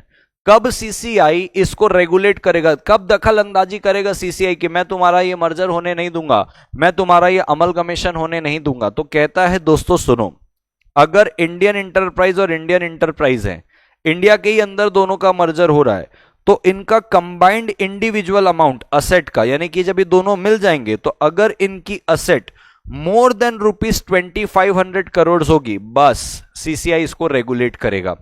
अगर इनका टर्नओवर, चलो असेट को छोड़ दो, बीच में क्या लिखा है और, अगर इनका टर्नओवर, असेट छोड़ दो, असेट 2500 करोड़ से ज्यादा नहीं हुई, ये ट्रिगर ही नहीं हुआ, अगर इन दोनों के मिलने से इनका टर्नओवर 7500 करोड़ से ज्यादा हो जाता है तो भी सीसीआई इनको रेगुलेट करेगा। चलो ये छोड़ो, कंबाइंड ग्रुप अमाउंट है, ग्रुप अमाउंट का मतलब होता है ना कि एक कंपनी, उसके अंदर 4 सब्सिडरी कंपनी है, दूसरी कंपनी उसकी 4 सब्सिडरी कंपनी, अब आप दोनों मिलोगे तो एक ग्रुप हो जाएगा ना, इसका एक ग्रुप, इसका एक ग्रुप। पहले आप इंडिविजुअल लेवल पे थे, देखो यहां पे लिखा हुआ है इंडिविजुअल, लेकिन अब आप किस पे हो, ग्रुप में, दोनों की अपनी अपनी सब्सिडरी है, आप लोग होल्डिंग हो, आप दोनों मिल रहे हो, दोनों इंडिया के ही हैं, तो कहता है ग्रुप अगर कंबाइन करें तो अगर मोर देन 10,000 करोड़ असेट हो रहा है, या चलो असेट नहीं हो रहा है, मोर देन 30,000 करोड़ का अगर आपका टर्नओवर हो रहा है, तो आप कॉम्बिनेशन कहलाओगे और इस कॉम्बिनेशन को सीसीआई रेगुलेट करेगा। अगर आप इस लिमिट के अंदर हो, आप कॉम्बिनेशन नहीं कहलाओगे, सीसीआई आपको रेगुलेट नहीं करेगा। तो सर ये अलग अलग देखना है क्या? अरे अलग अलग नहीं भाई, अगर ग्रुप का हो रहा है तो ग्रुप का देख लो, इंडिविजुअल का हो रहा है इंडिविजुअल का देख लो। अब एक कंपनी, दो कंपनी, ये अकेले अकेले इंडिविजुअल कंबाइन हो रहे हैं, इसको देख लो भाई साहब। अगर इन दोनों में बैठ रहा है या असेट या टर्नओवर पे, इसको कॉम्बिनेशन बोलेंगे, रेगुलेट करेंगे। सर ग्रुप ग्रुप दोनों मिल रहे हैं सर, तो ये नीचे वाला देख लो कि ग्रुप ग्रुप है, या तो असेट देख लो या तो टर्नओवर देख लो।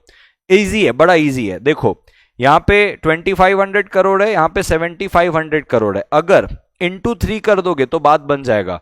तो 2500 करोड़ इंडिविजुअल के असेट के लिए है, टर्नओवर का इंटू 3 कर दो तो 7500 करोड़।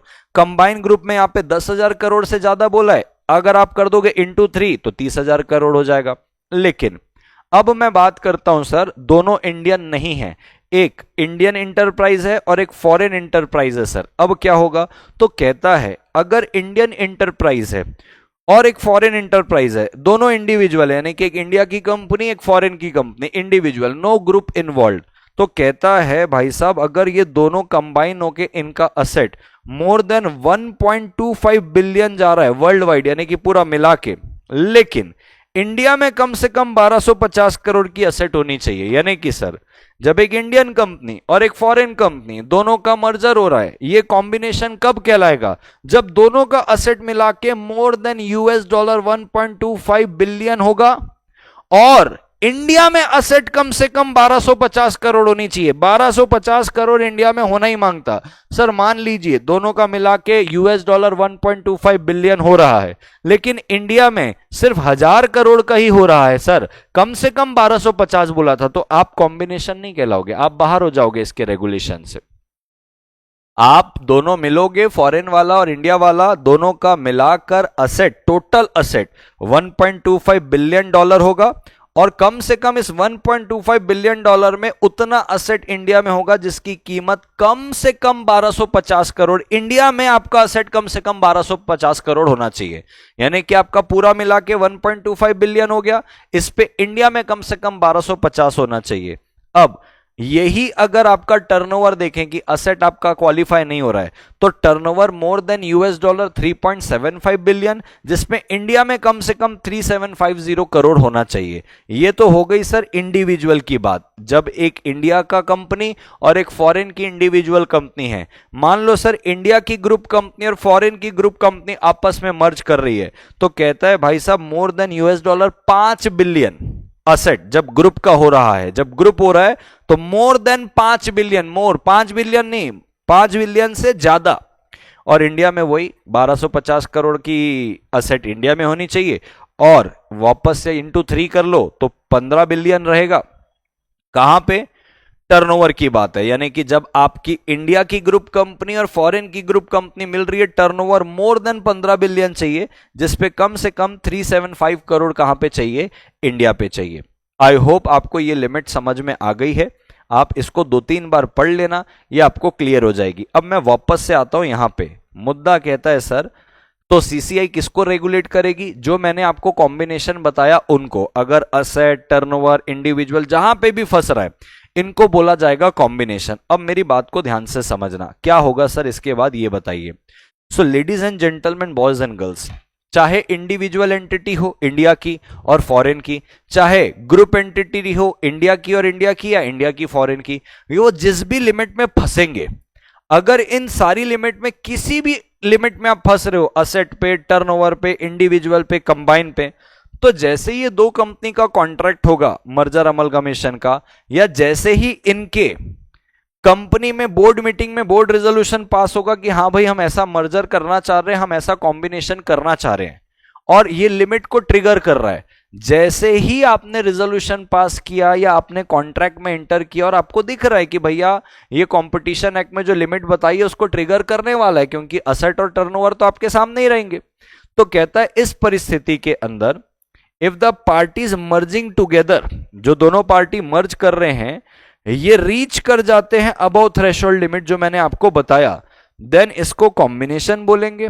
और 30 दिन के अंदर, जब से आपकी कंपनी में बोर्ड रेजोल्यूशन पास हुआ है या जब से आप दोनों कंपनी कॉन्ट्रैक्ट में एंटर किए होंगे, वहां से 30 दिन के अंदर आपको सीसीआई को बताना है। सीसीआई वो हमारा ना कॉम्बिनेशन बन रहा है, जैसे आपने अपने एक्ट में बताया ना वैसा कॉम्बिनेशन बन रहा है, और उस पर लिखा था 30 दिन में आपको बताना है, तो ये देखो हम आपको बता रहे हैं। अब बताओ क्या करना है, हमको कॉम्बिनेशन करने दोगे कि नहीं करने दोगे?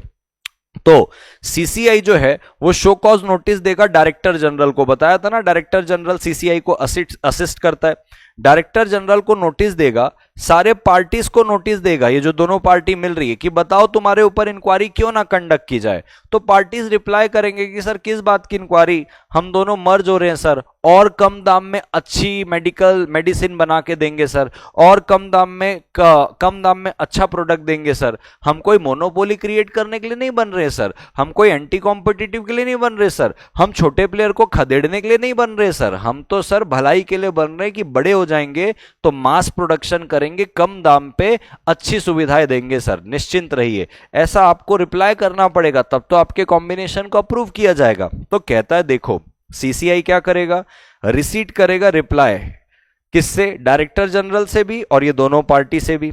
अगर सीसीआई को लगता है कि नहीं भाई साहब इसका एप्रिशिएबल एडवर्स इफेक्ट होगा कंपटीशन में, तुम दोनों मिल जाओगे और एकदम कम दानों में, शुरुआत में तो तुम जानबूझ के एकदम कम प्राइस में सारे अच्छे प्रोडक्ट दोगे, क्यों? क्योंकि तुम्हारे प्राइस को कोई मैच नहीं कर पाएगा, बेचारे छोटे प्लेयर को तुम ऐसे ही खदेड़ दोगे, जैसे ही छोटे प्लेयर बाहर हो जाएंगे तुम साला इसी प्राइस को बढ़ा के 2 गुना कर दोगे, हमको यही डाउट लग रहा है तुम्हारे ऊपर। तो सीसीआई को लग रहा है इसका एप्रिशिएबल एडवर्स इफेक्ट है कंपटीशन में, सीसीआई बोलेगा 7 दिन के अंदर आप इस कॉम्बिनेशन का पूरा पब्लिकेशन करो न्यूज़पेपर पे। क्यों सर? अब जो छोटे प्लेयर होंगे जैसे ही उनको पता चलेगा अरे भाई साहब इनका कॉम्बिनेशन हो रहा है, हमको तो बाहर कर देंगे ये लोग, इनका इंटेंशन सही नहीं है, ताकि पब्लिक में जाए और अफेक्टेड पार्टी सीसीआई को आके ऑब्जेक्ट कर सके कि सीसीआई देखो ये लोग गड़बड़ कर रहे हैं, आप बिल्कुल इस कॉम्बिनेशन को मत होने देना, आप जैसा सोच रहे हो ना ये वैसे ही करेंगे, पहले कम प्राइस रखेंगे, हमको बाहर करेंगे फिर डबल कर देंगे। तो अगर सीसीआई को लगता है कि भाई साहब इसका एप्रिशिएबल एडवर्स इफेक्ट है, सीसीआई इन पार्टीज को बोलेगा कि तुम पब्लिकेशन करो। सर सीसीआई कब बोलेगा? पहले सीसीआई डायरेक्टर जनरल की रिपोर्ट देखेगा, आपके रिप्लाई को सुनेगा, वहां से अगर सीसीआई को लगता है कि इसका एप्रिशिएबल एडवर्स इफेक्ट है, वहां से 7 दिन में वो आपको डायरेक्ट करेगा सीसीआई कि आप इसका पब्लिकेशन करो न्यूज़पेपर में।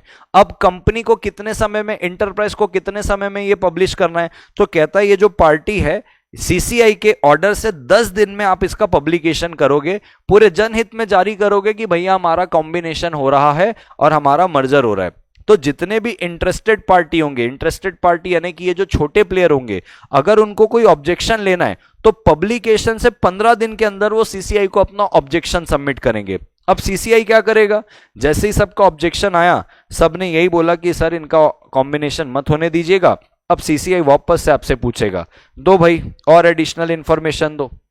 ये लोग तो वही बोल रहे जो मैं सोच रहा था, अब आप इनके लिए इंफॉर्मेशन दो कि कैसे आप लोग भविष्य में जाके एडवर्स इफेक्ट नहीं करोगे।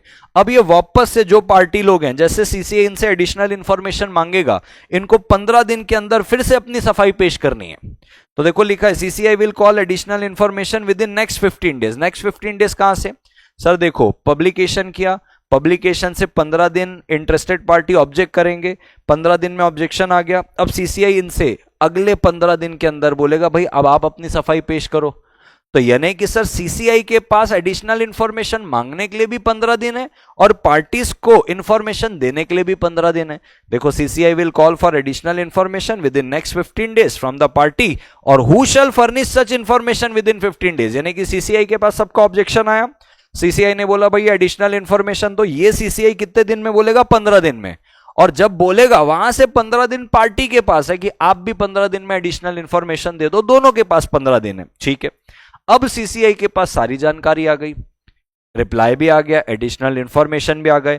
अब सीसीआई 45 डेज के अंदर, जब से इनको एडिशनल इंफॉर्मेशन मिली सीसीआई को, वहां से 45 डेज के अंदर इसको डिस्पोज करेगा। डिस्पोज यानी कि भैया ये अप्रूव करना है कि नहीं करना है। और जब वो डिसाइड करेगा तो ये देखेगा कि क्या ये कंपटीशन, क्या ये कॉम्बिनेशन एप्रिशिएबल एडवर्स इफेक्ट देगा मार्केट में। तो इसके लिए ये फैक्टर को देखेगा कि भैया किस प्रकार का कॉम्बिनेशन हो रहा है। बहुत बड़े लेवल पे कॉम्बिनेशन हो रहा है जिससे छोटे प्लेयर खदेड़ेंगे तो मना कर देगा। नेचर ऑफ सब्सटीट्यूट अवेलेबल, अगर ये दोनों मर्ज हो जाते हैं तो मार्केट में और कौन कौन से सब्सटीट्यूट अवेलेबल है। अगर बहुत सारे सब्सटीट्यूट अवेलेबल है कोई फर्क पड़ेगा नहीं, उल्टा कंज्यूमर के लिए अच्छा हो जाएगा तो कर देगा, नहीं अवेलेबल है छोड़ देगा। डिग्री ऑफ इंपोर्ट अवेलेबल, यानी कि इनका प्रोडक्ट क्या सस्ते पे इंपोर्ट से भी अवेलेबल हो रहा है बाहर से। अगर इंपोर्ट से अवेलेबल हो रहा है तो फिर तो हम इंपोर्ट पे डिपेंडेंट हो जाएंगे, क्योंकि ये लोग अगर महंगे दाम में देंगे तो लोग इंपोर्ट करने लग जाएंगे। ये सारे फैक्टर को एंट्री बैरियर, एंट्री बैरियर का मतलब जैसे क्या, आज रिलायंस जियो है, मान लो वो रिलायंस जियो, एयरटेल, वोडाफोन, आइडिया, जो बचे कुचे सबका मर्जर हो रहा है। तो आप खुद सोचो, जब ये बचे कुचे लोग किसी एक बड़े जाइंट के साथ मर्ज हो जाएंगे, रिलायंस के साथ, किसी को एंट्री लेने देगा रिलायंस? भाई हर जगह टावर लगवाने पड़ते हैं, ऑफिसेस लगाना पड़ता है, डिस्ट्रीब्यूशन चैनल है, एंट्री खत्म हो जाएगी भाई। एंट्री में बैरियर लग जाएगा टेलीकम्युनिकेशन के रास्ते पे। तो देखेंगे कि इनके मर्जर में इनोवेशन क्या हो रहा है, एंट्री बैरियर क्या है, इन सारे फैक्टर को कंसिडर करते हुए सीसीआई डिसाइड करेगा कि भैया इनके कॉम्बिनेशन को अप्रूव करना है, रिजेक्ट करना है, या अप्रूव भी करना है तो किन्हीं शर्तों के साथ करना है। जैसे दो फार्मास्यूटिकल कंपनी है, ये दोनों कोई 7 मेडिसिन ऐसे बनाते हैं जो और कोई बनाता ही नहीं है, छोटे छोटे प्लेयर हैं, उतना चलते नहीं है। तो या तो ऐसा बोलेगा कि चलो तुम दोनों को हम करने देते हैं, लेकिन ये जो 7 बेसिक दवाई है ना जो बढ़ चढ़ के मार्केट में बिकती है, ये 7 आपको बनाना छोड़ना पड़ेगा, तो हम आपका मर्जर अलाउ कर देते हैं। नहीं तो ये 7 में आपकी मोनोपोली आ गई तो गड़बड़ है। अब वो कंपनी मानेगी तो ठीक है, मर्जर कॉम्बिनेशन होगा, नहीं तो नहीं होगा। तो ठीक है सर, अब अपन जीवन में थोड़ा सा आगे बढ़ते हैं। अब आगे बढ़ के समझ के लेते हैं कि क्या होगा। कहता है देखो दोस्तों, अब मैं आपको लेके चलता हूं दूसरी ओर। कौन सी ओर लेके चल रहे हैं सर, अभी आपको मैं बता देता हूं। अब जब आपका फाइनली सीसीआई के पास सारे एडिशनल इंफॉर्मेशन आ गए, अब ऑर्डर आएगा कमीशन का सर्टन कॉम्बिनेशन के ऊपर। कमीशन का मान लो ऐसा ओपिनियन है, सब कुछ कंसिडर करते हुए, हाँ, कि भैया आपके कॉम्बिनेशन में कोई विशेष appreciable adverse effect on competition नहीं है, अप्रूव कर देगा। उनको लगता है सीसीआई को कि कॉम्बिनेशन में एप्रिशिएबल एडवर्स इफेक्ट कंपटीशन में है, डायरेक्ट कर देगा कि कॉम्बिनेशन को आप मत करो, मना कर देगा, रिजेक्ट कर देगा। रेनबैक्सियन सन फार्मा का कॉम्बिनेशन एक बार सीसीआई ने मना किया हुआ है, दोनों फार्मास्यूटिकल कंपनी कॉम्बिनेशन कर रहे थे, इनका दोनों का मना कर दिया था, रोक दिया था कॉम्बिनेशन। ठीक है, अब लगता है कि इनका कॉम्बिनेशन ऐसा है कि इस पे एप्रिशिएबल एडवर्स इफेक्ट तो है, लेकिन हम इस एप्रिशिएबल एडवर्स इफेक्ट को एलिमिनेट कर सकते हैं मॉडिफिकेशन करके, कि भाई कुछ प्रोडक्ट तुम नहीं बनाओगे, उस पे हम मोनोपोली हम नहीं देना चाहते। तो वो आपको मॉडिफिकेशन भी सजेस्ट कर देगा, तो या तो अप्रूव कर देगा, या तो मना कर देगा, या तो मॉडिफिकेशन। अब सर मान लो मॉडिफिकेशन कमीशन ने बताया है, अब मॉडिफिकेशन अगर बताया तो पार्टी या तो मॉडिफिकेशन को एक्सेप्ट करेगी, तो कैसे करेगी? अगर एक्सेप्ट करेगी तो भाई साहब 30 दिन के अंदर, यहां पे लिखा है ना प्रिस्क्राइब्ड टाइम के अंदर आपको वो मॉडिफिकेशन करना है। वो प्रिस्क्राइब्ड टाइम 30 दिन है। मॉड्यूल में क्योंकि प्रिस्क्राइब लिखा था तो मैंने भी प्रिस्क्राइब लिखा है, क्योंकि मॉड्यूल पे टाइम लिमिट नहीं है। पार्टी एक्सेप्ट कर रहे हो तो 30 दिन के अंदर वो मॉडिफिकेशन कर लो, करवा देंगे तुम्हारा कॉम्बिनेशन, कोई रोक टोक नहीं है। लेकिन अगर पार्टी फेल हो जाती है, 30 दिन के अंदर वो मॉडिफिकेशन को नहीं अपनाती है, डीम्ड एप्रिशिएबल एडवर्स इफेक्ट माना जाएगा। और इसका मतलब क्या? आपके कॉम्बिनेशन को हम होने ही नहीं देंगे, क्योंकि उस पर एप्रिशिएबल एडवर्स इफेक्ट है। लेकिन सर पार्टी खुद ही मॉडिफिकेशन में एक नया मॉडिफिकेशन ला रही है। What if party do not accept modification? तो वो पार्टी अगर मॉडिफिकेशन नहीं चाहती, आपने बोला 7 दवाई बनाना बंद कर दो, हम कहते हैं कि 7 में से 5 छोड़ देते हैं, 2 बनाने दो कोई सी। यानी कि अब पार्टी सीसीआई को रिप्लाई कर रही है, आपने 7 दवाई का मॉडिफिकेशन दिया कि इसको मत बनाओ, हम कह रहे हैं हमको सिर्फ 2 बनाने दो। तो पार्टी 30 दिन के अंदर, जब से सीसीआई ने उनको मॉडिफिकेशन बताया है ना, वहां से 30 दिन के अंदर वो इस मॉडिफिकेशन को मान नहीं रहे, वो अपने तरफ से एक मॉडिफिकेशन प्रपोज कर रहे कि हमारा ये मॉडिफिकेशन है, ये हमको करके दे दो, 2 दवाई तो बनाने दे दो। आपने 7 मना किया था, हम तो 2 ही बोल रहे हैं। तो या तो 30 दिन के अंदर आप वो मॉडिफिकेशन को अपना लो, नहीं अपनाओगे तो डीम्ड एप्रिशिएबल एडवर्स इफेक्ट माना जाएगा। कहता है चलो आप 30 दिन में अपना नहीं रहे हो, आप खुद एक मॉडिफिकेशन दे रहे हो, यानी कि सीसीआई के मॉडिफिकेशन में आप अपना अमेंडमेंट दे रहे हो। तो कहता है आपने अमेंडमेंट दे दिया मॉडिफिकेशन पे, सीसीआई को आपने अमेंडमेंट दे दिया। अब जो सीसीआई है, अगर सीसीआई एग्री कर जाती है उस अमेंडमेंट को कि चलो आपको 2 बनाने दे देते हैं, तो वो अप्रूव कर देगी, चलो अब कर लो कॉम्बिनेशन, हमको कोई दिक्कत नहीं। लेकिन कमीशन अगर एग्री नहीं कर रही, बोले नहीं भैया गड़बड़ कर रहे हो तुम, ये 2 भी नहीं देंगे बनाने के लिए, अब पार्टीज को फर्दर 30 दिन मिलेगा। भैया ये लास्ट अब 30 दिन मिल रहा है, अगर हमारा दिया हुआ मॉडिफिकेशन मंजूर है तो कर लो, अगर पार्टी फेल होती है इसको deemed to have appreciable adverse effect on competition माना जाएगा, और डीम्ड माना जाएगा मतलब हम आपके कॉम्बिनेशन को होने ही नहीं देंगे, सीसीआई रोक लगा देगा इस पे। अब सर ऊपर अपन ने एक बात छोड़ी थी, वो बात ये थी स्पेशल नोट। क्या है सर ये स्पेशल नोट? कहता है मान लीजिए जिस दिन से आपने सीसीआई को नोटिस भेजा है कि सीसीआई हम दोनों मिल रहे हैं, हम ना जो आपकी लिमिट है उसको ट्रिगर कर रहे हैं, और उस पे लिखा था कि 30 डेज में आपको नोटिस देना है, तो हम आपको आ गए बताने के लिए देखो क्या करना है। अगर उस दिन से, जिस दिन से आपने सीसीआई को बताया है, कब बताते हो आप? दोनों कंपनी के बोर्ड रेजोल्यूशन पास होते हो, या तो वहां से 30 दिन में, या तो आप बताते हो जब आपका कॉन्ट्रैक्ट बन जाता है मर्जर अमलगमेशन का, वहां से 30 दिन में। Yes sir. अब सीसीआई वहां से अगर 210 दिन के अंदर रिप्लाई नहीं करता, कुछ भी नहीं बोलता, ना कोई मॉडिफिकेशन बोल रहा है, ना अप्रूव कर रहा है, ना तो भाई साहब कुछ आपसे एडिशनल इंफॉर्मेशन मांग रहा है, कोई डायरेक्शन नहीं दे रहा है सीसीआई आपको जब से आपने सीसीआई को बताया है, तो कहता है if no order is passed by commission on expiry of 210 days from notice given to commission, आप मान लेना सीसीआई आपको डीम्ड अप्रूवल दे रहा है कि हां हमको कोई आपत्ति नहीं, कर लो। मतलब ना तो आपको पब्लिकेशन करने बोला, ना तो आपको इंटरेस्टेड पार्टी के ऑब्जेक्शन के लिए कोई इंफॉर्मेशन मांगा, कुछ भी नहीं बोला। जब से आपने नोटिस दिया वहां से 210 डेज एक्सपायर हो गए, सीसीआई का कोई ऑर्डर नहीं आया, मान लेना सीसीआई ने आपके कॉम्बिनेशन को डीम्ड अप्रूवल दे दी है। एंड दैट्स ऑल दोस्तों। यहां पे आके मैं आपको कहता हूं कि आपने कंपटीशन का पहला हिस्सा खत्म कर लिया। आइए मैं आपको दिखाता हूं।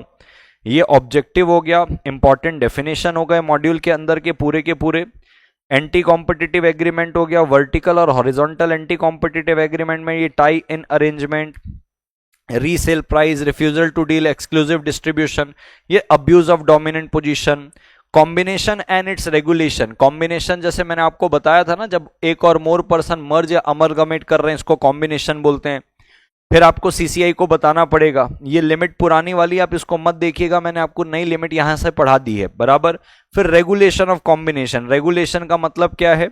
जैसे ही 30 दिन के अंदर जैसे ही आपका अप्रूवल हुआ मर्जर अमलगमेशन का, बोर्ड ऑफ डायरेक्टर ने अप्रूव किया, वहां से 30 दिन में आप सीसीआई को नोटिस करोगे, सीसीआई इस पे इंक्वायरी करेगा, आपसे इंफॉर्मेशन मांगेगा। ये सारे पॉइंट मैंने आपके पूरे के पूरे हैंड रिटन नोट से कवर करा दिए। Procedure for investigation of combination, order of combination, जो 3 ऑर्डर बताया था, या तो अप्रूव कर देगा, या तो मना कर देगा, या तो मॉडिफिकेशन बताएगा। ये वही 3 ऑर्डर और उनके सारे प्रोसीजर है, सारे टाइम लिमिट के साथ सब कवर हो गया। आप खुद पढ़ लेना, आपको दिख जाएगा कि सारी चीज कवर हो गई है। तो ये पार्ट ए था दोस्तों, जहां पे पर्पस पढ़ लिया, ये पर्पस को अचीव कैसे करना है, एंटी कॉम्पिटिटिव क्या होता है, अब्यूज क्या होता है, कॉम्बिनेशन क्या होता है, उसको रेगुलेट कैसे करते हैं, ये पूरा पार्ट ए में था। पार्ट बी में पूरा सीसीआई के बारे से, कि सीसीआई के ऑर्डर से दुखी तो एनसीएलटी, एनसीएलटी से दुखी तो एनसीएलएटी, एनसीएलएटी से दुखी तो सुप्रीम कोर्ट, जो अपन कल करके लेंगे। ये जो सेकंड पार्ट है that is competition commission of India. आप तब तक इतना पढ़ के रखें, और इतना पढ़ के रिवाइज करके रखें। कल अपन पार्ट 2 खत्म करेंगे और पार्ट 2 में हमारा सीसीआई मतलब कंपटीशन एक्ट पूरा का पूरा हो जाएगा समाप्त। दैट्स ऑल दोस्तों। लेक्चर कैसा लगा जरूर बताइएगा जाते जाते कमेंट में कि सर कैसा लेक्चर रहा। मिलते हैं दोस्तों कल अगले लेक्चर पे जहां पे हम कंपटीशन एक्ट खत्म करेंगे। अगेन जाते जाते मैं आपसे एक रिक्वेस्ट करूंगा, चैनल पे नहीं हो तो सब्सक्राइब करिए और जाते जाते अभी तक लाइक और कमेंट नहीं किया तो कमेंट करिएगा। थैंक यू दोस्तों, टेक केयर, बाय बाय।